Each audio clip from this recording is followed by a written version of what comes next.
Okay po? Last na po ito yung participation amount na 71,000 pesos. Recycle period, 365 days. Daily earnings, 2,369.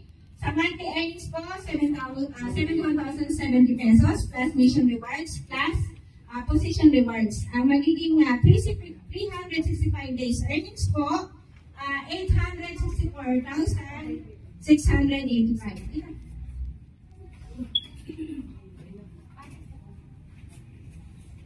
Kumbaga po sa Eco Money, ang pinakamababang puhunan, 400 pesos. Magkano daily income ng 400 pesos?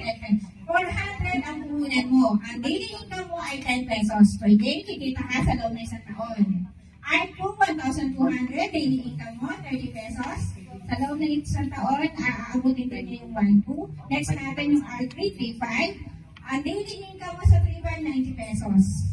R4 metal. Ang R4 po natin, ang daily income niya, ang participation amount niya ay 8,000. Ang daily income niya ay 265 pesos. Ang R5 po natin, 26,000 ang puhunan. Ang daily income niya ay 866 pesos. Ang R6 po natin, puhunan ay 71,000 o strategic participation amount. Ang daily income niya ay 2,369. Yan po yung recap ng ating R1 to R6.